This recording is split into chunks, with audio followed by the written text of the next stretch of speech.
Shake them.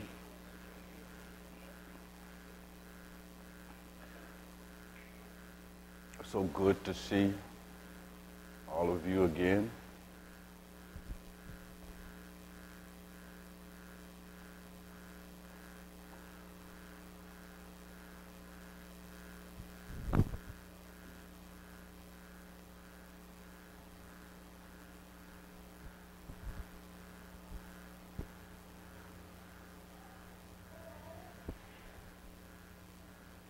I'm reminded today of a story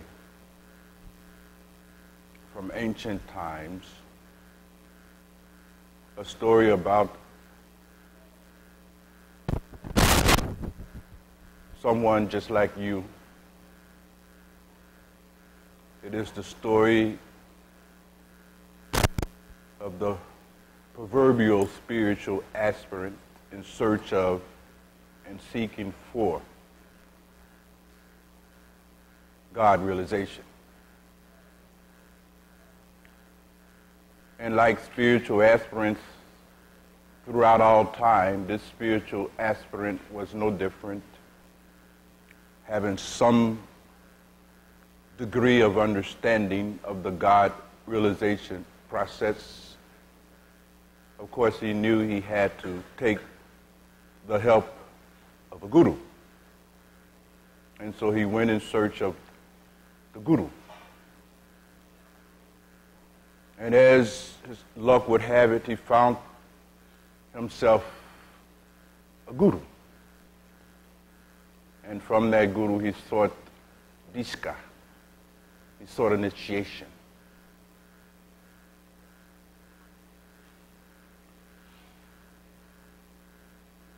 At the time of his initiation, he came before the great guru to begin that magical journey that transforms ordinary human beings into divine beings.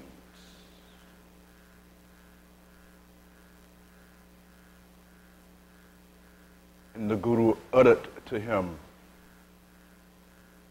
the secret knowledge that has been written about since time immemorial.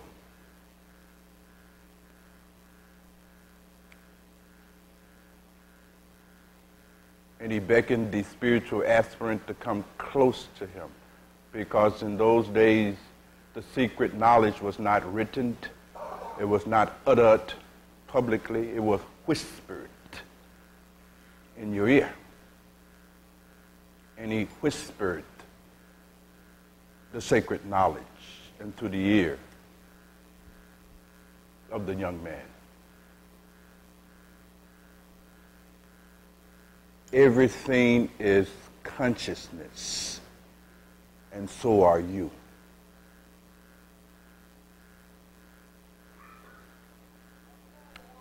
And that was the end of the initiation.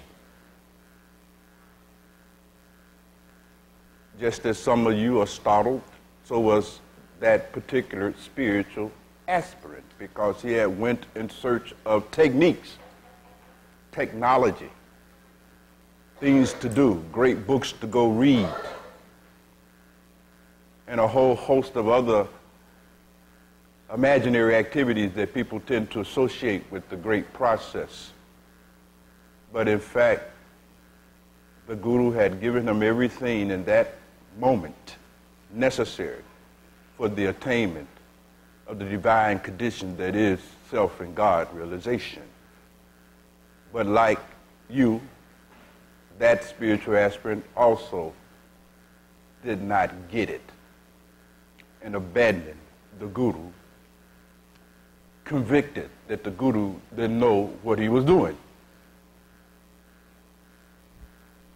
and continued his search for another guru who knew something about all of the secret technologies and activities by which one is able to attain the divine and blessed condition.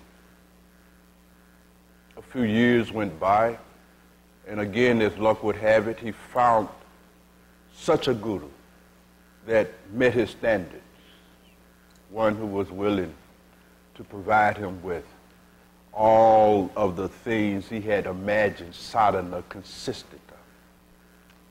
And that guru also gave him diska.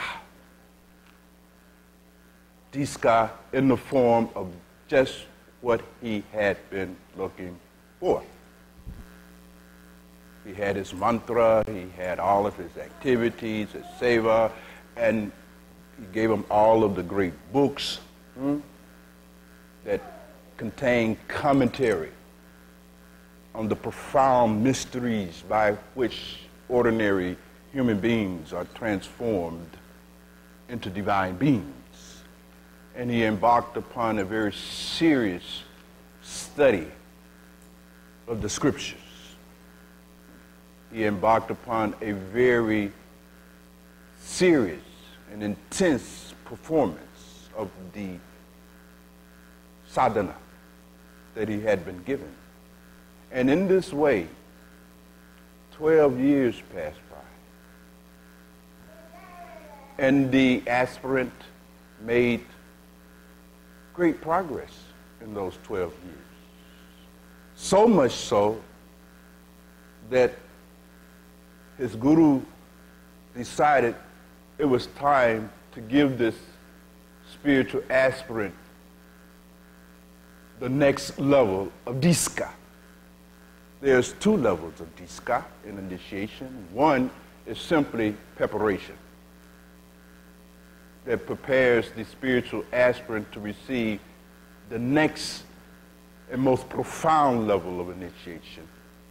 And this disciple had, by his sadhana and effort and sincerity over the course of those 12 years, demonstrated to his guru that he had now become fit or dinkaran, capable of receiving the higher initiation. So he begged him one day to come to him. And the spiritual aspirant came. And the guru says, "Sit, beloved. You have earned what it was that you came here to get now." And he said, "Lean close to me and give me your ear." And he whispered, "Everything is consciousness, and so are you." And the disciple instantly became illuminated. Instantly he attained the goal and purpose of his journey.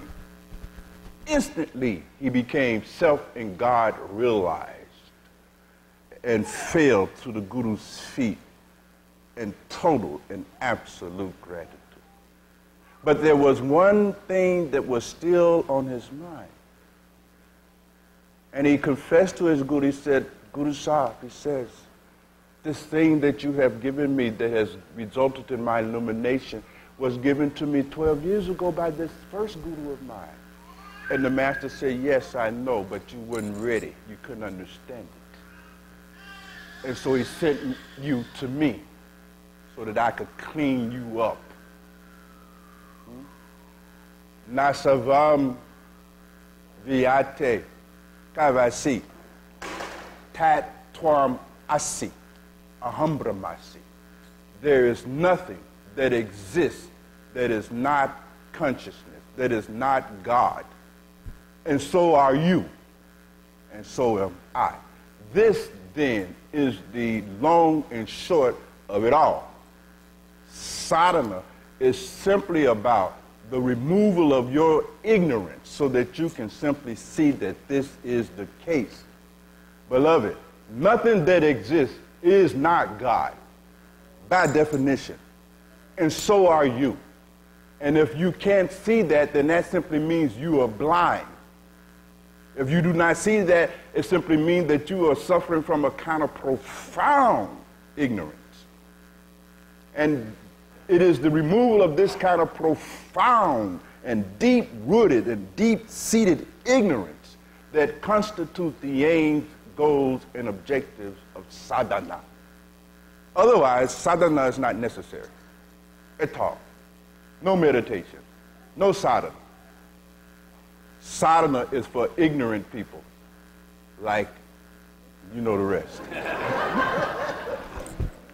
Therefore, understanding your true condition, therefore, understanding your profound ignorance, because if you are having the self-experience of being anything other than God, then you are simply in a profound state of self-delusion and ignorance. Thus, the need for sadhana. So I thought today we would spend a little time considering the secret knowledge. The knowledge that is discovered by all those who have eventually become successful in their quest for self and God realization. But the knowledge is deep. Buddha says, got better. This knowledge that I've won has got better. It is deep. It is profound. Hard to understand. In fact, can be understood only by the wise. Acha beloved, that knowledge was so profound that the great guru hesitated to even teach it. Because how do you teach it? How do you teach an ordinary human being that they are the divine being? How do you teach that? And what ordinary human being is prepared to embrace the reality of their true nature? It appears to be blasphemous even for you to claim that you are God. But if you are a dinkerin in terms of having the right degree of intelligence, when you can look around, if you can find anything that is not God, only then can you argue with these mystics. Nasavam Vyate Kavasi Tat Tvam Asi Aham Brahmasi. There is nothing, beloveds, that exists that is not God. And so are you. And so am I. Now, let's have some discussion about it. Anything you would like to add to that, you are most welcome.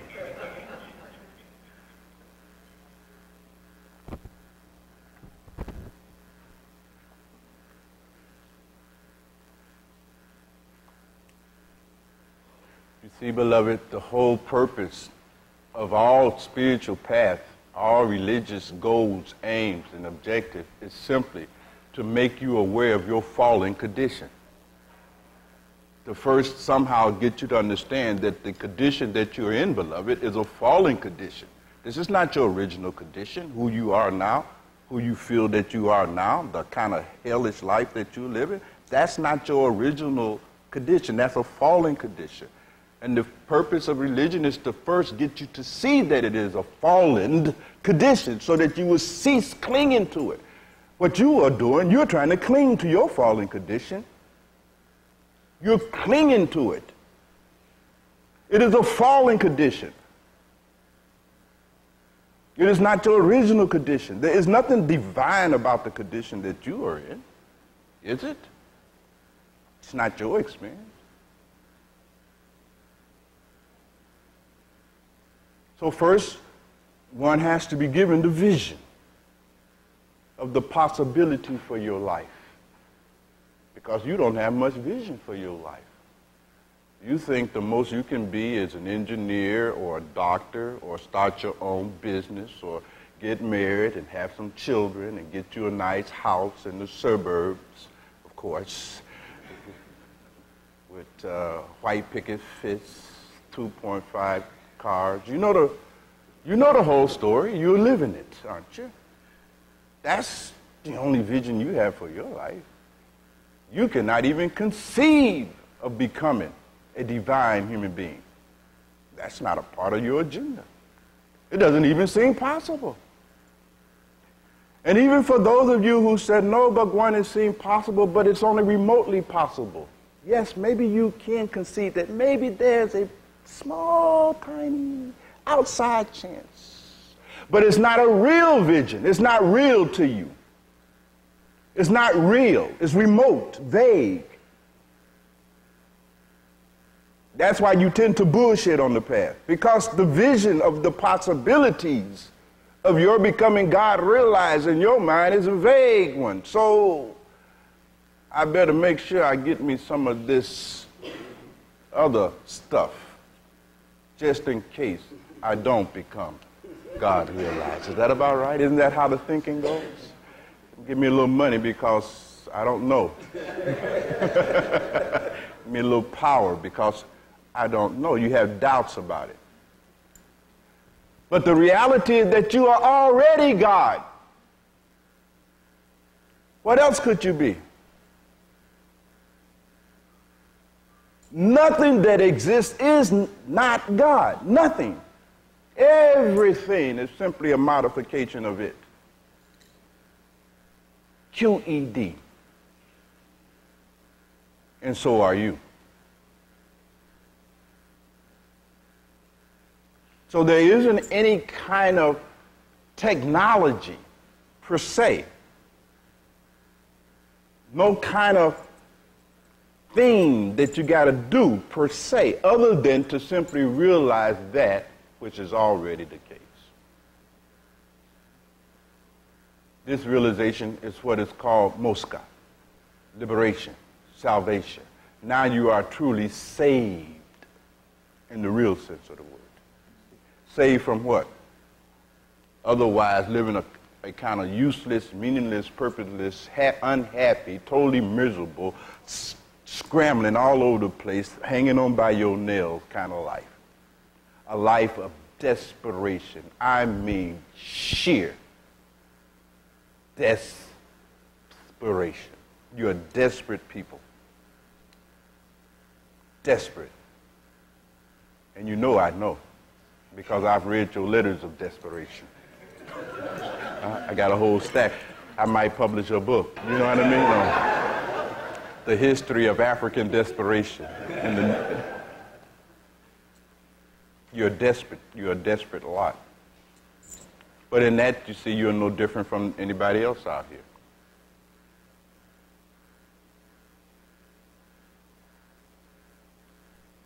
When you have forgotten who you are and are instead living in, indeed trapped in this fallen condition of yours, then your life and your self-experience can't be anything other than desperate.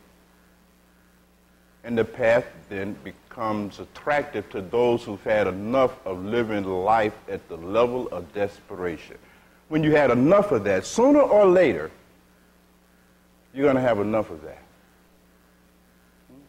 But some of you have an extraordinary capacity to tolerate desperation. You know what I mean? I mean, you hang on to even the most smallest hope that you will be able to somehow work out becoming happy in your fallen condition.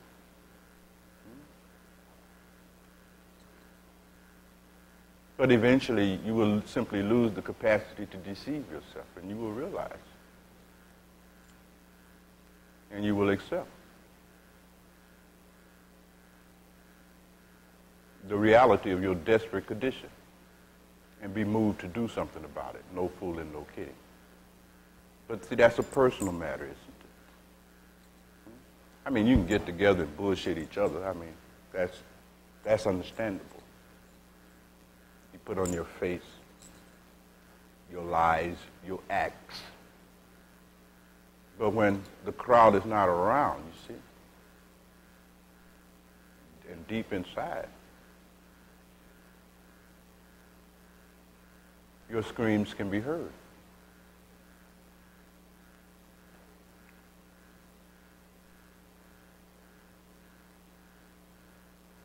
The path of Ma'at is for those who are tired of living desperate lives, who are ready to go home.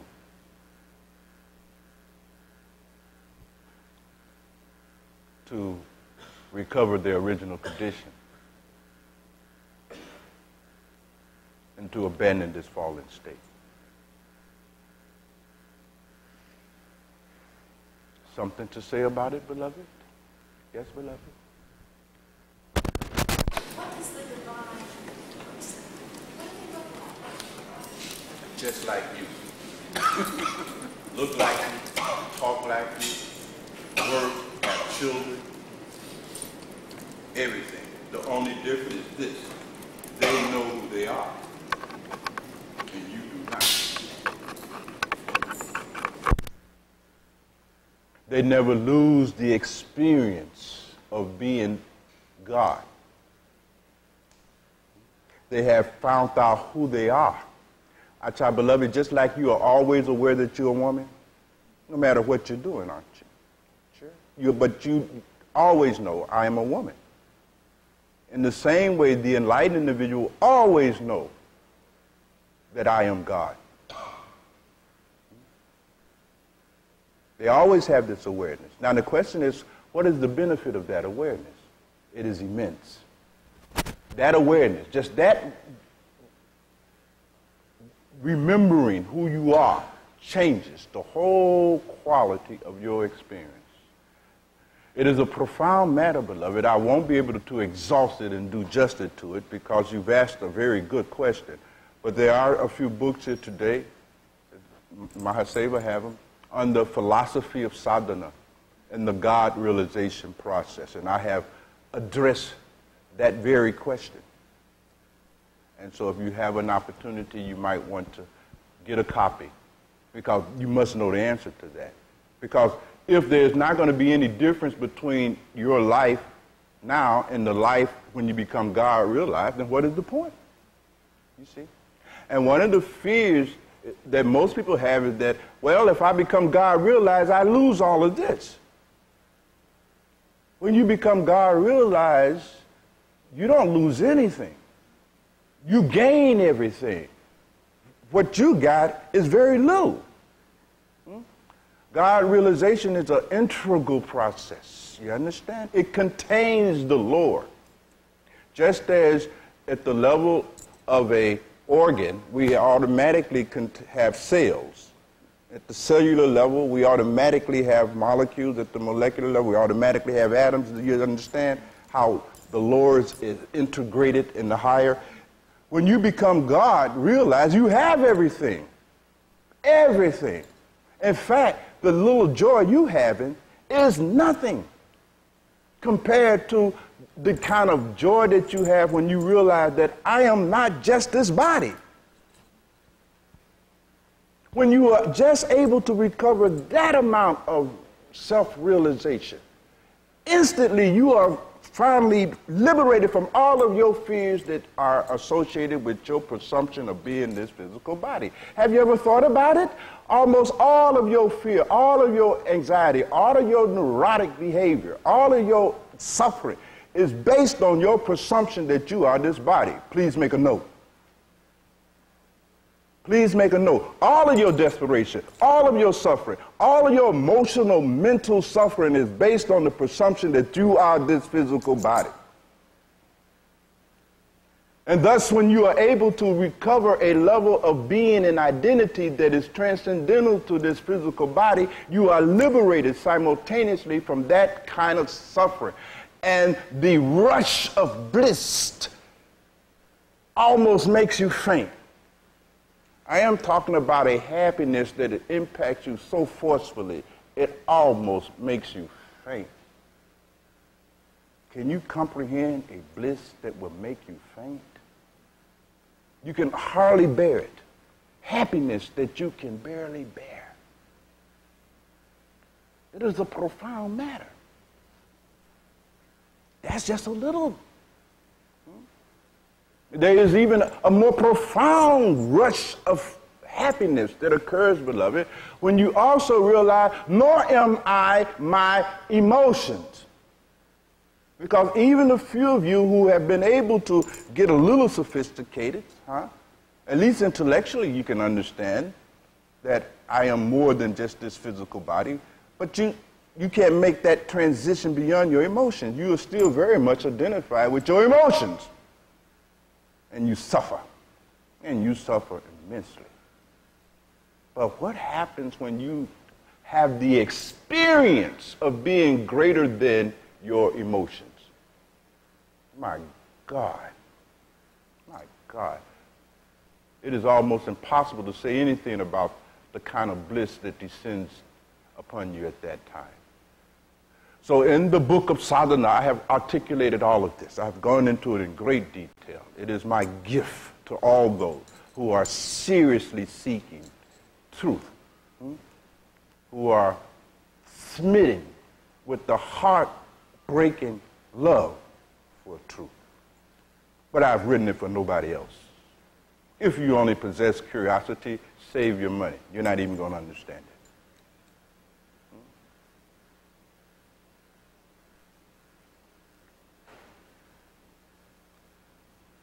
The God-realized person who is still in the body, what we have called, beloved, the Jivan Mukti, the liberated while living. There are different categories that enlightened people fall into. Those people who become enlightened and instantly drop this whole human body mind complex because it's no longer necessary. Instantly, it drops. The enlightenment experience is so profound, they simply drop dead. Do anybody want to become drop dead enlightened? Raise your hand. No takers for that one, right? Just one. Guru Dasa. That's something only us senior citizens are interested in, right? So, we'll take it. So there's different kinds of things. One of the rarest events is when the person has that unique combination of karma and so forth and so on, where they're able to attain God realization while still in the body. We have called them liberated beings while living, Jivan Muktis. These are the Asarian people. You've heard the ancient Kemetic people talk about them, haven't you? The Asars. They look like human beings, but they are human being plus God. Very different experience. Very different experience. Their lives are anxiety-free.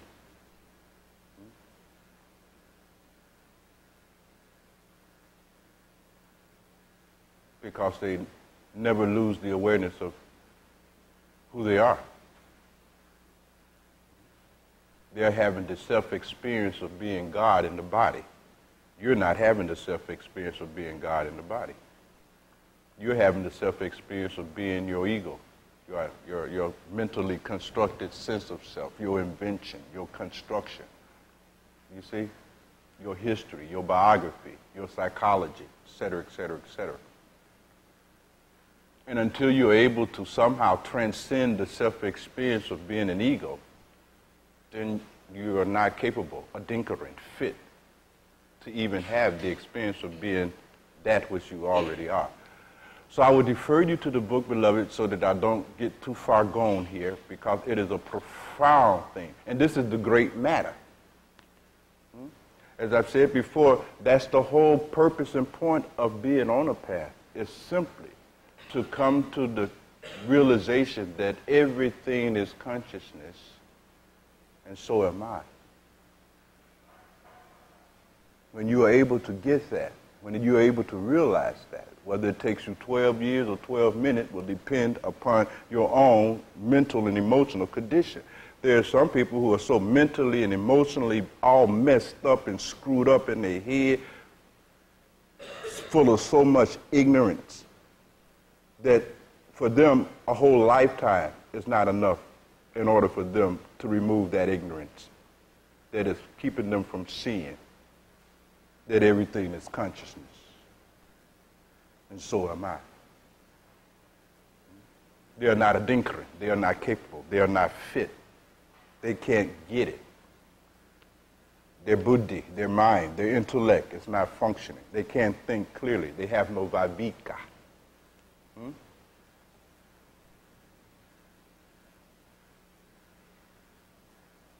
Yes, Afrika.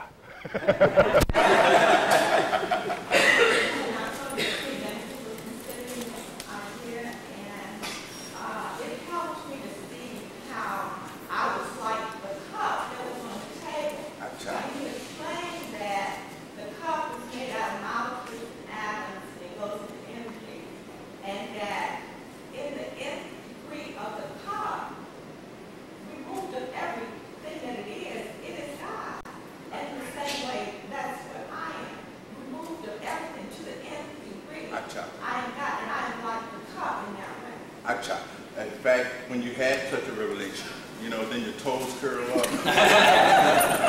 Yes.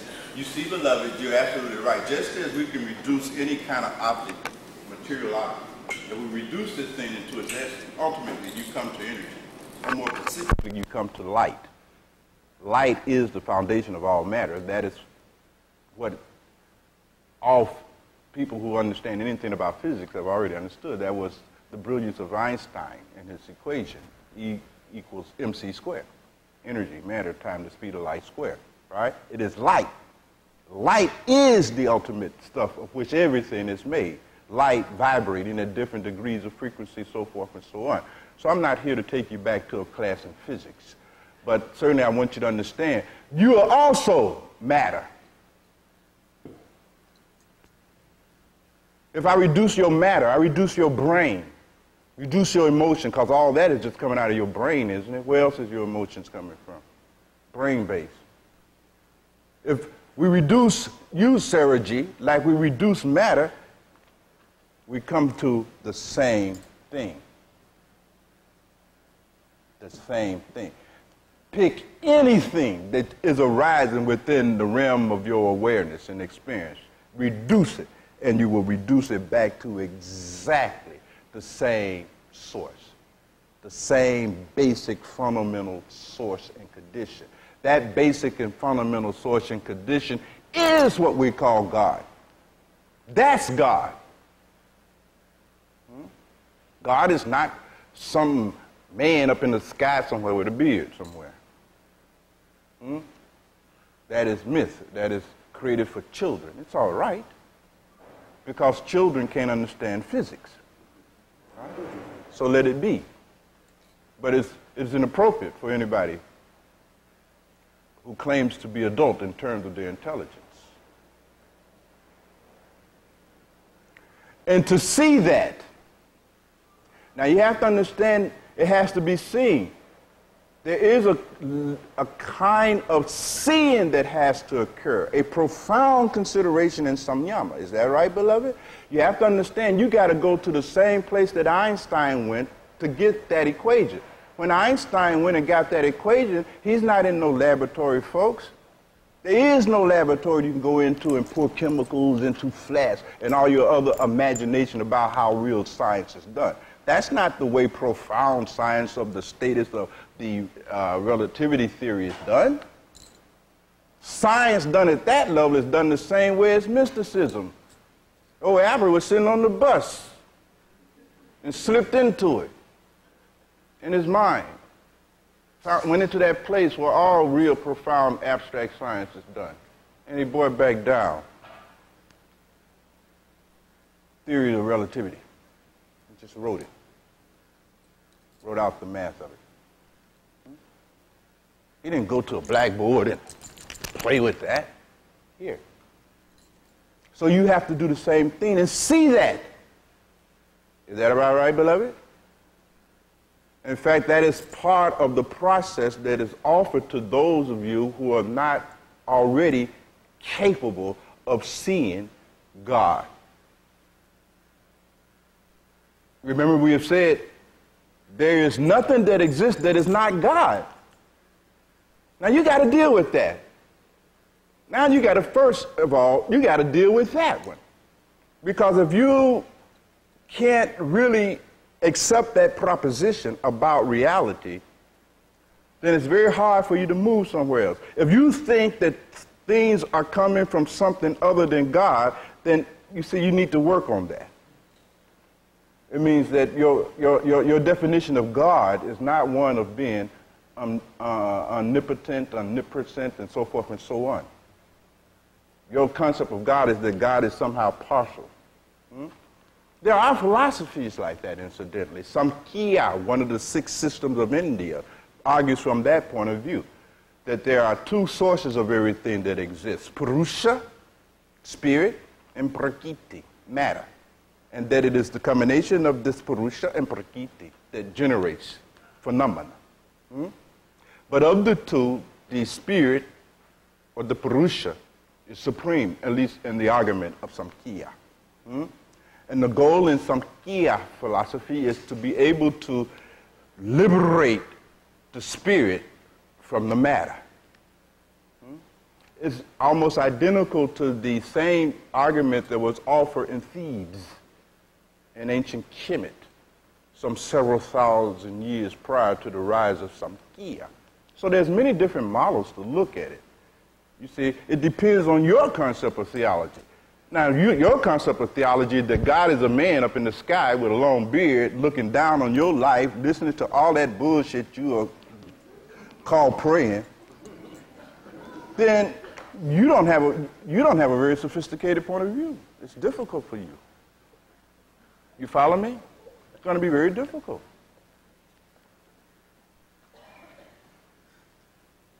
Nasavam viate kavasi tatwamasi. You have to see if you can see how that is so.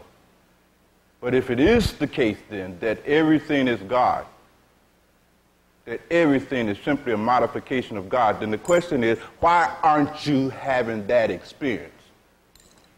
Now you must ask yourself that. Why is it that you are having the experience of nothing but God? Why is that? What is it about you personally now? Don't tell me about what is it about this brother over here that is obscuring his vision of the divine reality. I'm not asking you to do that. I'm not asking you to account for other people's ignorance. I'm asking you to account for your ignorance. Why aren't you personally, underscore personally, 5 or 6 times? Because you black people, I have to just emphasize.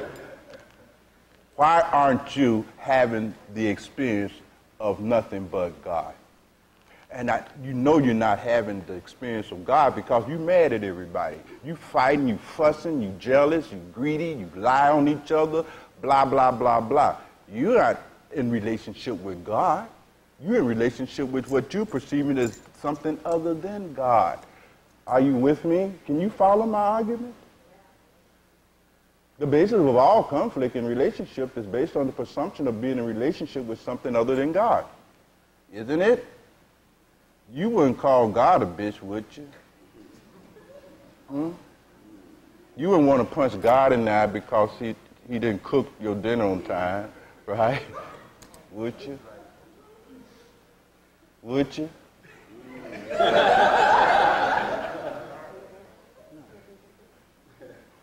The very fact that we are in conflict with each other, beloved, is because, one, we cannot perceive each other as being manifestations of the divine being, and you cannot have that perception because you can't even perceive yourself as such. You are suffering from ignorance. You got to get with that. It's hard.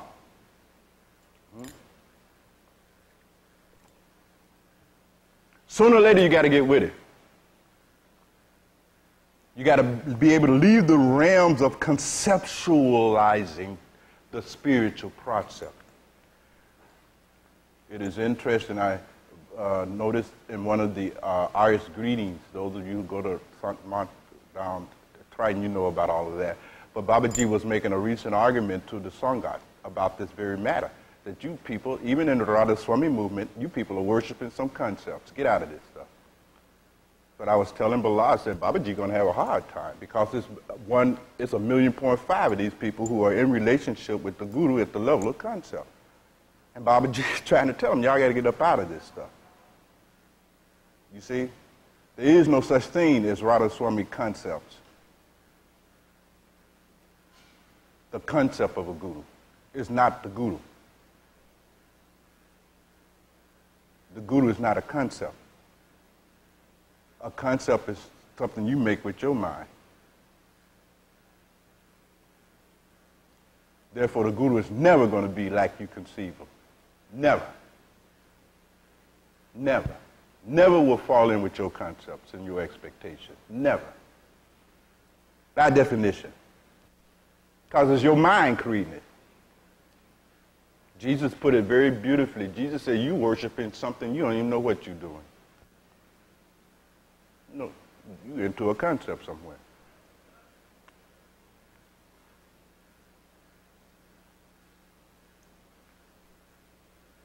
And as long as you're into these concepts, you can't ask yourself that real question. Why aren't you having the experience of God? Everywhere. And that's what you got to start dealing with.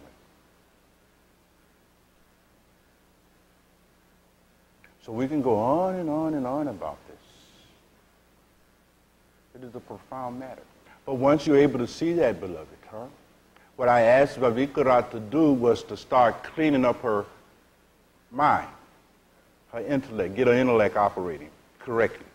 Start developing. I asked you actually to start developing some Vavika.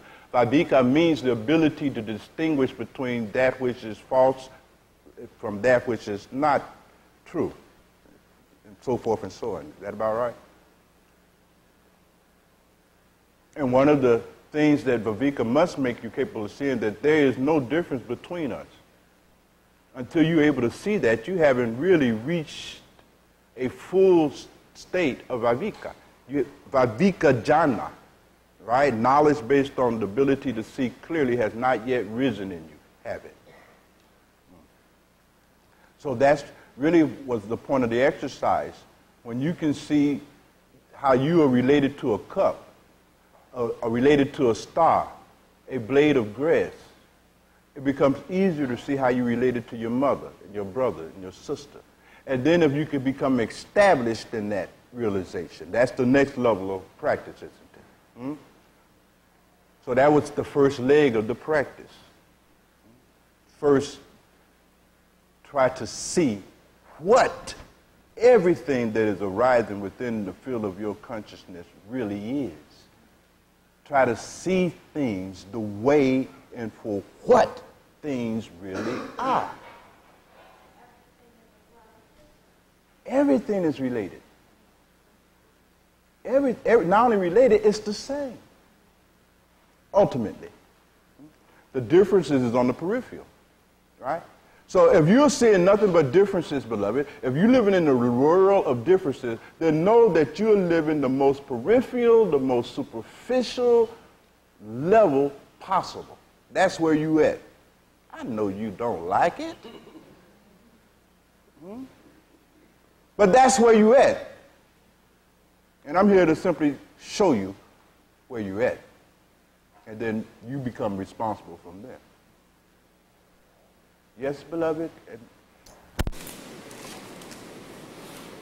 I feel that one of the reasons, at least from my personal experience, that I am not able to realize this is because I see so many people who don't realize it, and I'm in a relationship with people who don't realize it. And you know my family history. And after one of our infamous family meetings, I told one of my cousins who is just obsessed with feeling that everybody in the family is against her and everybody in the family is attacking her. And I went to her office and I said, you know, it doesn't matter what you say to me, I will always love you. And then I get told, yeah, right. And these are the kinds of things that no matter how I feel that that's one of the problems with seeing the divine in yourself, is that there's so many people who don't see the divine in themselves, and it's hard. It's really hard. Very hard. In fact, that is what separates real mystics from wannabes. It is just that degree of difficulty. You're right. The key, you see, beloved, is to first see her as God. Because if you can't see yourself. That's why the process starts first with a very close observation and examination of that which is arising within the domain of your own experience and awareness. To look at all of that, people, things, everything, see them to the point where you can see how, in some way, shape, form, or fashion, that cousin is nothing but God. You see?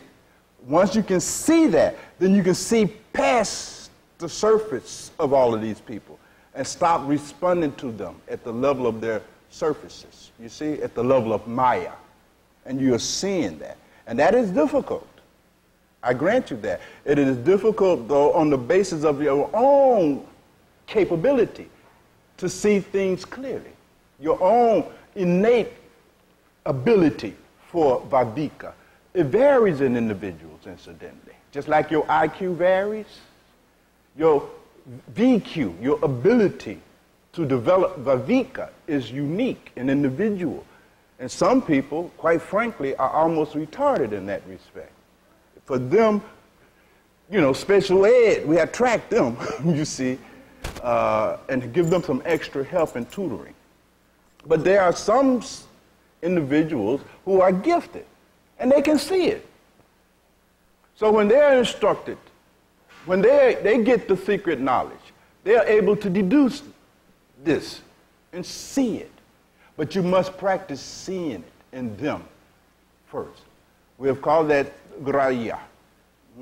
That's seeing this divine nature of everything and everyone that is arising within your experience. And it's a profound practice. You really have to do it. When we go and retreat, we're going to be, in fact, getting into all of this, because this is what must be done. Because you simply got to have a Viveka. You simply must be able to see this truth about all people in all situations. There is no substitution for it. There is no other option. Either you will see that and be able to continually now make greater spiritual progress, or you will not be able to see that and you will make no progress. Period. I don't care how many books you read. I don't care how many meetings you come to like this. You're not going nowhere. Nothing is going to happen. You can trick yourself. Beloved, I've been initiated for over 30 years now. I've seen it all. I meet people, still meet people, who've been initiated as long, some of them even longer than me. And they're lying to themselves. They're saying, yeah, you would think that these people have gone inside. Some people have gone nowhere. They've made no progress on the path. They're exactly where they were 30 years ago. They got all kind of rhetoric that they're running on you. You see? Most of them haven't even been on the path. Yeah, they got initiated 25, 30 years ago, but that don't mean they've been on no path. They've been boozing, drugging, doing all other kinds of crap. That ain't on no path. Path ain't no thing like that. The only time they count on the path is when you either meditating, right, or you are growing in this other area that we're talking about. Other than that, you ain't on no path. I've simply made that very clear with you all, so you should have no problem, right? You don't have no problem, right? No. You know where you at? Yeah. Huh? You ain't counting you ain't saying, but you know, Bhagwan, I've been on the path 5 years. You don't count it like that? Not no more. So samadhi, you see, we have to actually develop that ability. So in some sense, you're fortunate to have your family. And you get to really practice. You know, even in the most obnoxious one. That's right. See them as being nothing but a modification and manifestation of God. See that. Then you can go to the next level. which now the ancestor called that opening the eye of Heru. You must simply open and get your eye of Heru back. If you all know the story and the various metaphors coming out of the great Kemetic tradition, they talk about how they have to send for their eye. That's what Horus said, go get my eye. We even say that when we used to play basketball, right? The men in the house, you know what I'm talking about? On some days you don't have your eye. Or I say, don't get Barataji the ball because he ain't got his eye today. He ain't getting no ball, right? You got to have your eye, this eye of Heru. So you got to get your eye. And once you get your eye of Heru, now you can see. Victory becomes possible now. You come into right and balanced relationship with these people, right? Because you know, yes, they silly and all that, but that's God underneath that, you see? And that seeing keeps you balanced. You don't lose your balance in that relationship. Otherwise, you will lose your balance in the relationship. Emotionally, physically, or something, right? You always remain balanced. In fact, you'll enjoy the drama now. Yeah, one of the mystics, beloved, I told you perhaps when you were doing the workshop, it tells a story of one of the Sufi mystics, you see, who had realized that everything is God, and so am I. And when you have that realization, some of these mystics, they're so overwhelmed upon that discovery that they just scream out, I'm God, yippee, yeah, I'm God. I mean, it's that kind of experience. So this Sufi mystic came into the realization of Anak al-Haq. I am God. And he was overheard by some of the mullahs. You know, now this is in Islam, this is blasphemy. You understand? And such a statement is punishable by death, naturally. And you all know in Islam, they don't mess around, right? When they say it's punishable by death, damn it, they mean it, right? So they immediately grabbed the mystic, you see, took him and ready to execute him and laid his head on the block, you know, and the guy comes up with the axe. And in those days, you know, the executioner will always wear a mask, you see, so that nobody would know who's doing this deed, and so forth and so on. It's an interesting sociology about it, and we won't get into it now. But in any event, the executioner is coming, and he's pulling that sword back, and he's getting ready to lop off the mystic's head, and the mystic turns his head up and says, God, you ain't tricking nobody. I know that's in you. So even in the moment of death, he remembers, this is God killing God. What a joke. But he also realized that if I am God, who you killing? You can't kill me. I am that which can't be killed. So it's no big deal anymore. And you see it, so forth and so on. So it's that kind of thing that causes you to respond differently to people. So when that cousin curses you out, you know, you can laugh. God, I didn't know you can cuss like that. You something else, Lord. Lord, you too much, Lord. But I mean, you get the point that I'm making. Now you turn that eye of Heru on yourself. Now it gets interesting.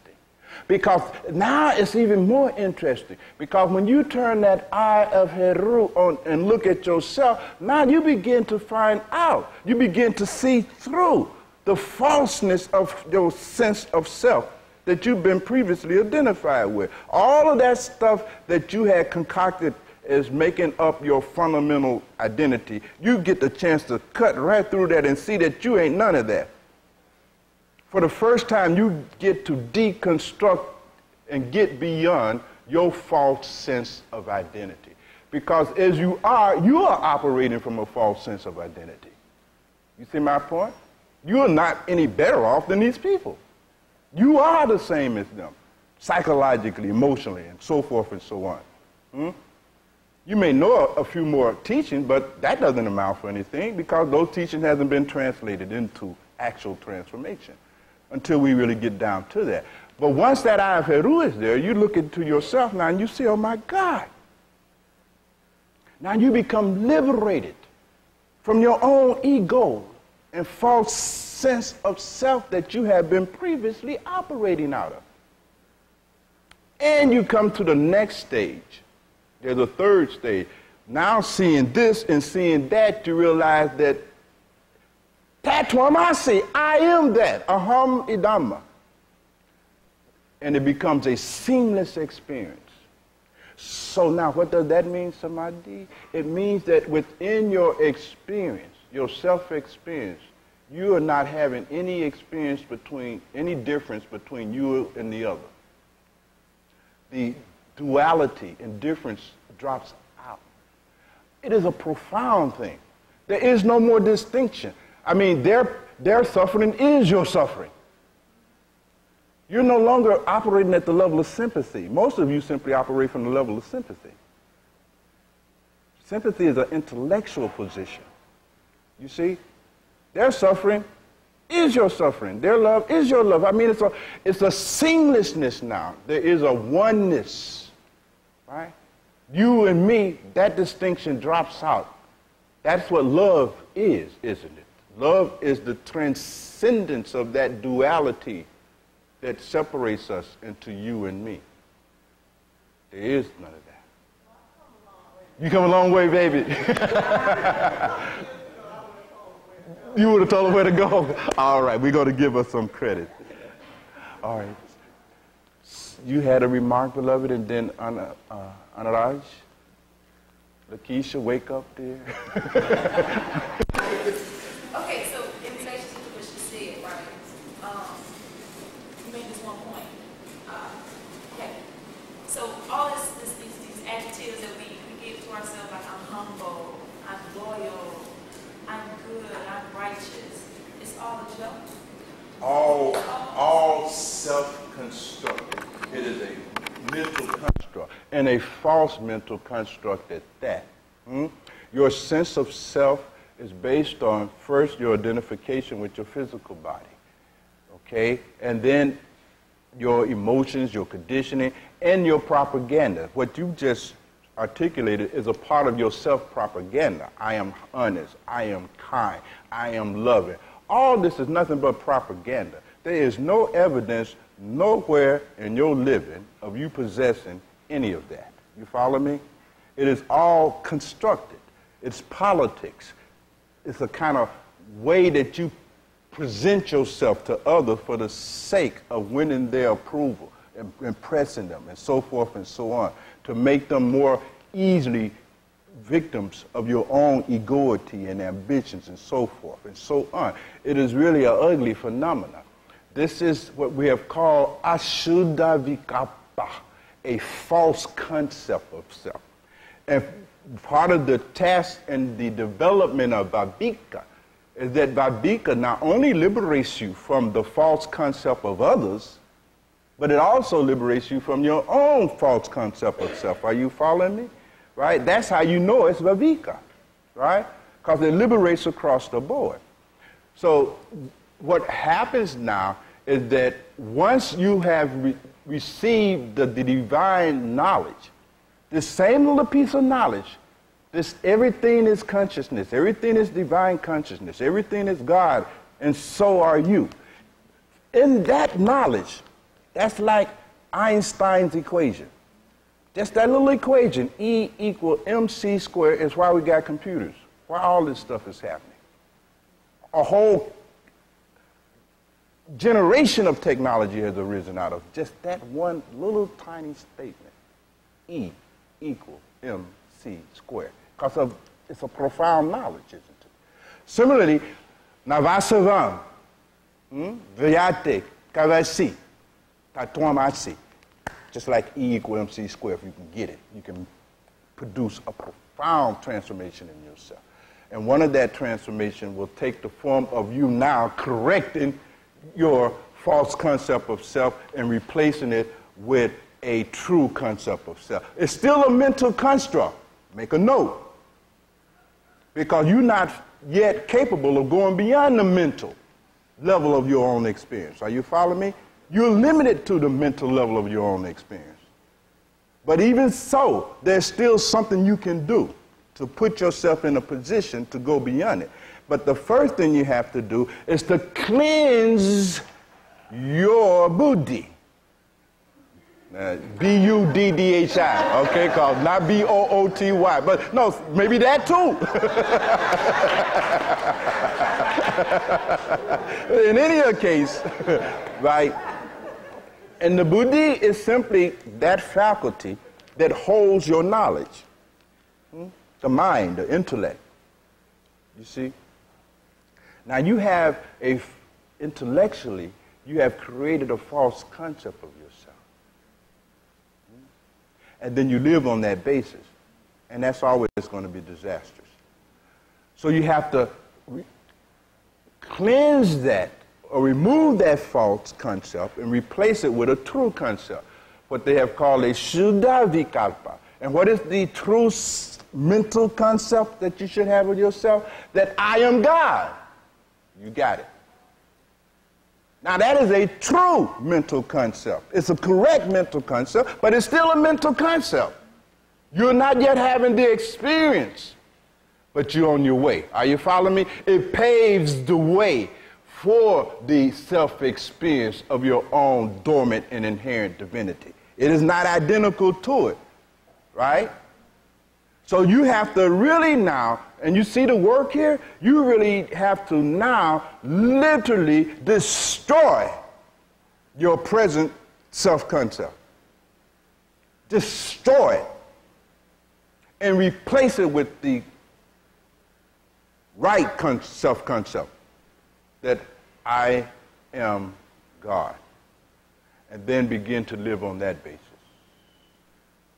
That's a radical transformation at the level of your mind. You see? And it paves the way. It is a profound matter. That is why that particular discipline, in the tradition, beloved, we call it bhavana. That is a mental discipline. There's sadhana at all levels. And again, when you get the philosophy of sadhana, I've articulated all of this, incidentally, so you don't have to try to remember it now. But the point is that there's many levels of sadhana. There's sadhana at the mental level too, where that sadhana consists primarily of cleansing the buddhi, replacing this wrong self-concept with a right self-concept, and then through discipline, establishing yourself in that. But there's very few people that can even practice at that level. So we got other stuff for you. But if you can practice at that level, then you need not resort to any of the lower and grosser forms of sadhana. Because that is good. That will start liberating you. And it will start transforming you. But this is what was taught in all of the great traditions. You see, particularly in Kemet. They had in those systems, in the Cheta Natur, the system of wisdom that underlies and informs ancient African mysticism, the practice was first began at this level. You had to really start feeling that you were Osiris. You see? You had to really practice that, even to the point of imagining the meter on your head. You see? You had to transform your sense of self. As long as you're trying to negotiate the path operating out of your false sense of self, do you see how that's not going to take you nowhere? I mean, do you all see that? You're not going nowhere. Because you're operating out of the sense that I am loving, I am kind, I am compassionate. You're none of those things. But because you think you are those things, you will not embrace the sadhana that is necessary to be embraced in order to develop those qualities. You see, my dad used to say, you got to do meditation, you got to do meditation, you got to do meditation. You got to actually do the meditation. But as an alternative to doing meditation, you want to talk mysticism. You want to try to talk yourself into a state of enlightenment. How is that going to happen? Because you are starting from a much lower level. You see? You're not no Mirabai. You're not no Kabir. You're not no Dadu. You're not one of these high souls.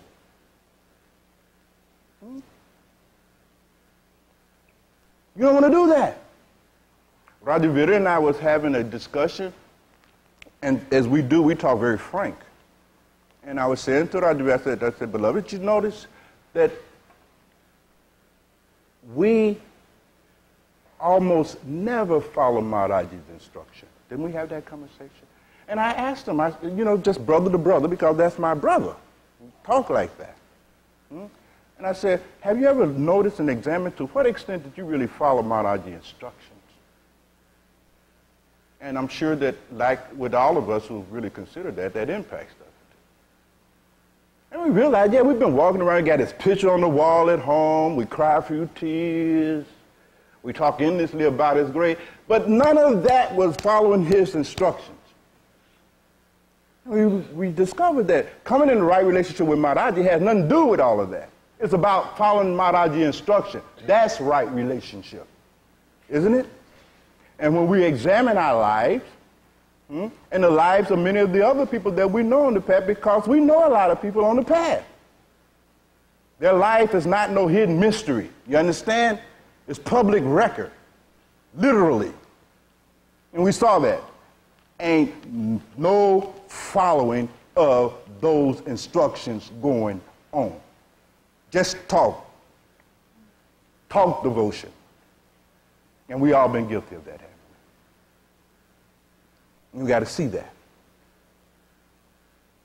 It's about following instructions, isn't it? Obeying instructions.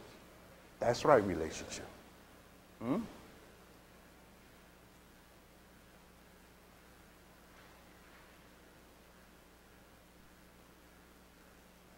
So unless you do that, you see, you cannot change this false concept of self that you're operating from, because you will not obey instructions. And if you don't obey the master instruction, how would you be liberated from your false concept of self? You can't. You can't. Now, take it from me. You are starting and operating and living out of a false self-concept. All of you. So let there be no guesswork going on here. So ain't nobody better or lower here. Every one of you sitting in the range of my voice is operating out of a false self-concept. Period. And this is what you must see. And you will remain locked into functioning out of this false concept of yourself unless and until you really engage in the real ordeal and process that is associated with sadhana. We're talking about real self-realization. We're talking about real God realization.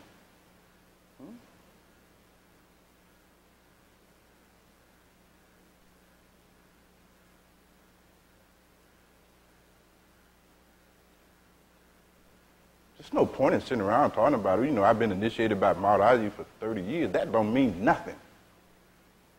You see?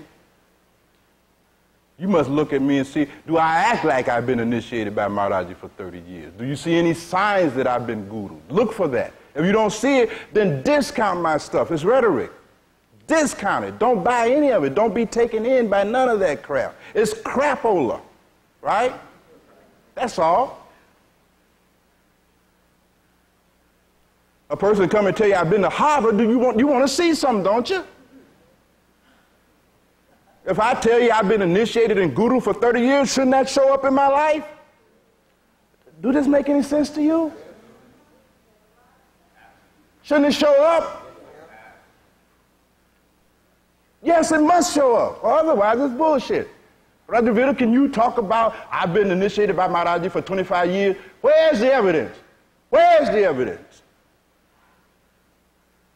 Prove that. How can you prove that by evidence in the transformation of your being? Otherwise, it's bullshit. Pure and simple.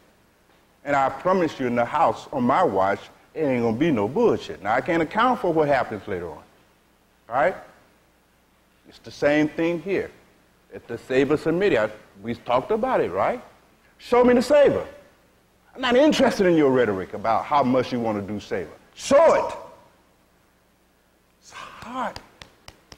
Because otherwise, your false sense of self is not going to get challenged. Because you got that false sense of self. Oh, Bhagwan, I love doing saving. I'll do anything to help my brothers and my sister. It's bullshit, man. And I want you to see yourself bullshitting yourself and be rescued from that. And let's get down to some real sadhana here. Is that about right, beloved? Huh? See that. See it clearly. Get out of this denial. Otherwise, you'll go on the whole of your life thinking that you really have others' well-being at heart and that you'll really make some changes and sacrifice for the sake of your brothers and sisters. You ain't making no sacrifices for nobody because you think you already are something that you're not. The point I'm making, beloved, is I wanted to emphasize and dramatize the danger of operating out of this false sense of self based on your propaganda and your illusions, and how necessary it is now to replace that with a true concept of self by embracing the bhavanas and the mental disciplines associated with that level of the sadhana. And there is that level of the sadhana. And you have to get there. And that becomes liberation. Now, much more can be said about it, and have been said about it. Yes, beloved? Could you talk some about practice of Bhakti yoga as it relates to being that we're so ignorant that we can't really see? Yes. In fact, Babaji had put the question very beautifully. He was giving satsang recently in Dera. In Dera, they have an evening gathering like this one. And those of us who've been to Dera, you know, Dera it's not quite as modern. They got their lights over here. And so the audience is assembled, right? And so Babaji is asking the question, you all looking at me, what do you see? Well, they gave the traditional Radha-swami answers from the back of the book, right? Oh, we see you as the supreme being manifest in the human body. One said, we see light coming out of you, and so forth, and all of that. And Babaji said, that light you seeing is coming out of these 200 watts bulbs in here, right? He said, who's seeing me? Right? He said, when you see me, you should see your possibility. When you see me, see a human being who has achieved what you want to achieve. Then you see me. And what is the right relationship to Guru? Is to embrace and follow the Guru's instruction. That is Istaguru Bhakti Yoga. Hence the word yoga. Yoga means there's a real ordeal involved in one's relationship with the Guru, isn't it? It is not just sitting up and crying about the Guru and crying about the Guru. That ain't Istaguru Bhakti Yoga. That is emotionalism. You understand? Istaguru Bhakti Yoga is strictly about explicitly obeying and following the instructions of the Guru. That's a real relationship, isn't it? Prambani made that statement clear. Didn't you get them straight, beloved? I sent her to get you all straight. Did she get you straight? All right. Yeah.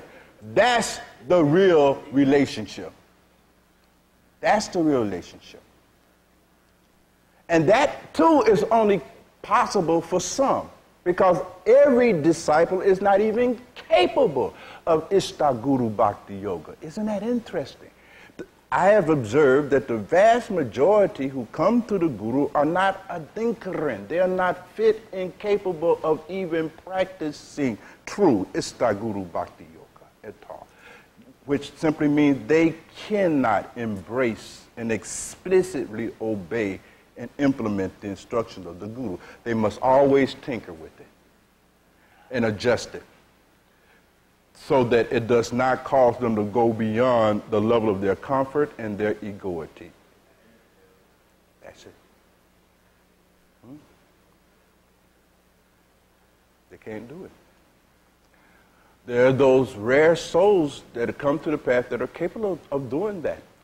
The Sivadhamma Sadakas or the Guru Mukha Sadakas. Those are the kinds of disciples, aspirants, who come to the Guru, and they are capable of demonstrating that. That's the thing. And it's, and some of the Muslim mystics said that if your guru tell you to dye your prayer cloth in wine, that's what you do. And you know, that's a great sin in Islam. But Rumi says if the guru tell you to do that, that's what you do. You explicitly follow and engage the instructions. That is the real nature of the relationship. It has nothing to do with personality. You may not even like the guru from a personality point of view. It's not necessary. You see my point? It has nothing to do with it. Maharaj used to always say, whether you hate me, love me, it doesn't matter. Just do what I'm instructing you to do. That is what is saving. Otherwise, you're not transformed. There's another level now. That's the lowest level. At another higher level, you see, down the road, your Ishta Guru Bhakti Yoga becomes a means by which you are able to withdraw your attention completely out of that whole realm of falseness that you ordinarily live in. Ishta Guru Bhakti Yoga culminates in dhyana, darshan, that kind of a thing. Now, in the philosophy of sadhana, in the book of sadhana, beloved, we'll talk a little bit about that. I might have to do a part 2 because I just didn't have time to do and say everything about it. But you have to understand why you even have a guru in the first place. I mean, why did we even have to go to a guru? I mean, you think about that. What was it about us that made it even necessary to have a guru in the first place?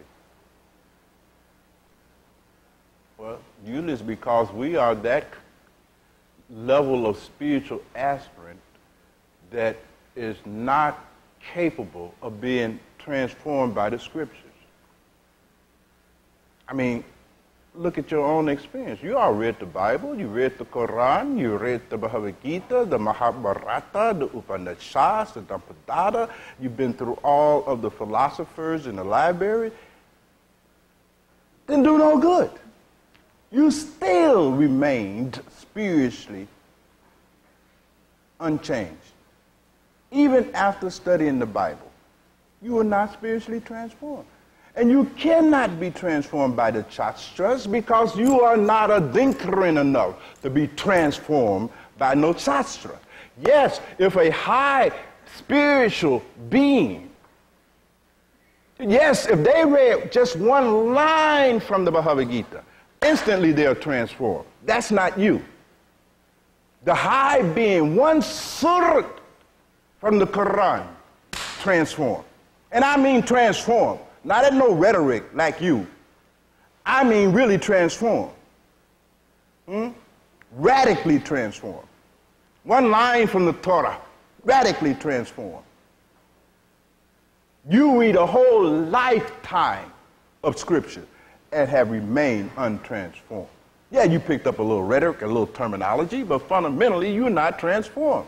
Behind your rhetoric and your terminology lurks the same old individual, full of the same old lust, same old greed, same old attachment, same old anger, same old vanity. Nothing is transforming you.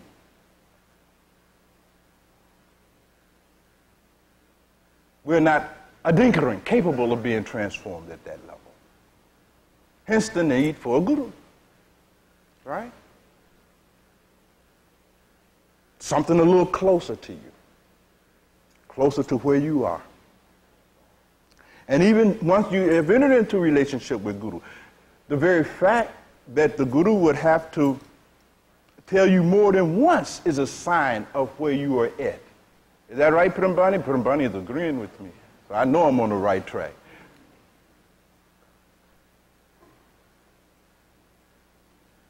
The Guru simply has, for those who are truly fit and capable of making right use of the Guru, just a simple instruction from the Guru, done. Guru ain't got to keep saying, did you do your meditation? Did you do your meditation? Hey, remember, do your meditation, you see. Doesn't have to keep doing all of that. One time. In fact, for the true Adhikaran, don't even have to say it. Just a look. It's enough. So in the philosophy of sadhana, beloved, I even talk about the levels of interaction that exists between the guru and the disciple. There are 4 of them. And sometimes the guru don't even, if the guru has to say something to you, give you instruction, that's called upadesha, to give you instruction. Already that means you are a lower category of disciple. The very fact that the guru even had to give you instructions. You see? When Sariputta first saw the Buddha, just seeing the Buddha, Buddha didn't have to do anything to transform him. Can you understand that? Just getting a sighting of the Buddha. And Sariputta was transformed because he saw his possibilities as a human being reflected in that Buddha. It was just the way the Buddha moved or something. You see, who knows? What can we say about what Sariputta saw? Because he was so high. So high. But Babaji recently was telling the Sangha, look, if you're seeing all this imaginary mythological crap that you've been reading in the back of books, you ain't seeing things the way things really are. What is sitting before you, Babaji said, is the miracle wrought by Huzur Maharaj Charan Singh Ji. You should see an ordinary human being transformed. You should see what your possibilities are. That's what you should be seeing. You can't see no Satpurush. How can you see Satpurush? I mean, you think about it. It is silly. It is silly. You can't see at that level. You're just mimicking. You're just imitating rhetoric. It's rhetoric.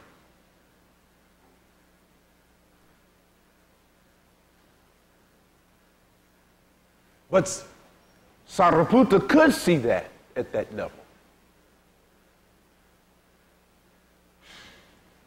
And was transformed by it. Just the sight. No instructions were necessary.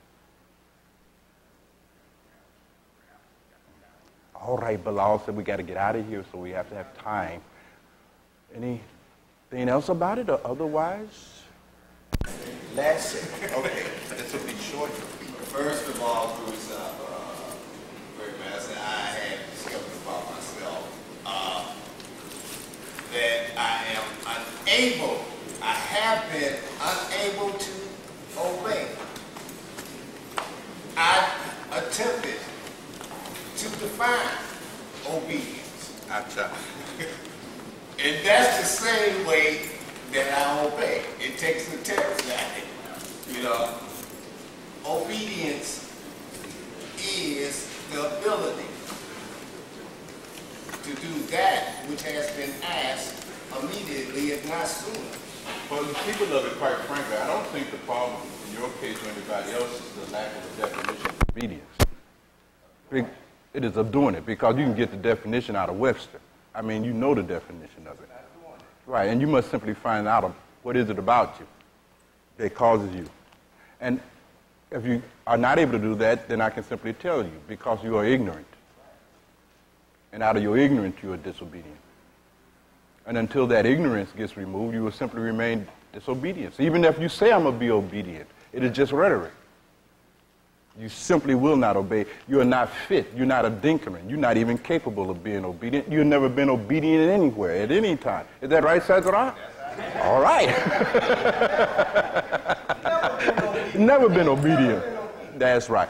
So we will not go into our family business. We get into family business here. We'll let that alone, and we'll continue afterwards. But if there's nothing else to say about it, yes, beloved?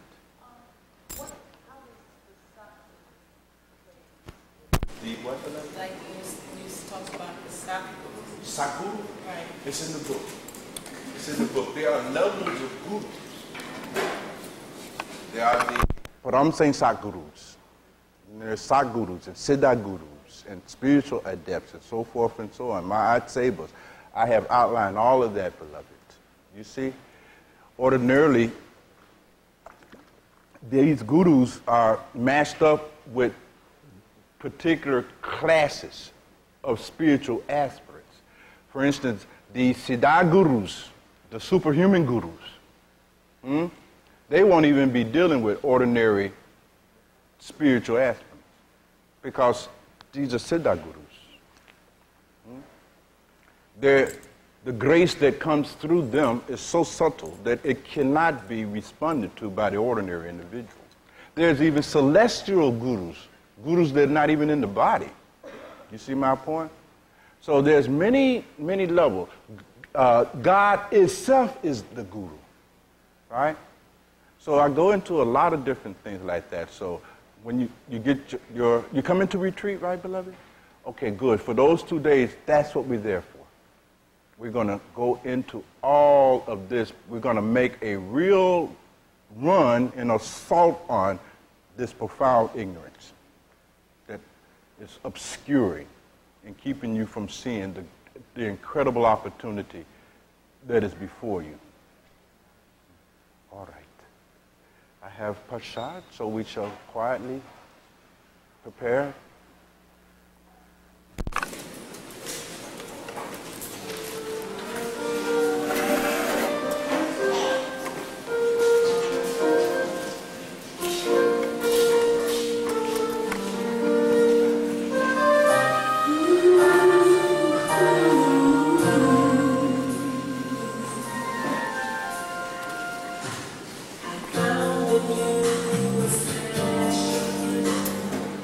Transcending.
Happy birthday.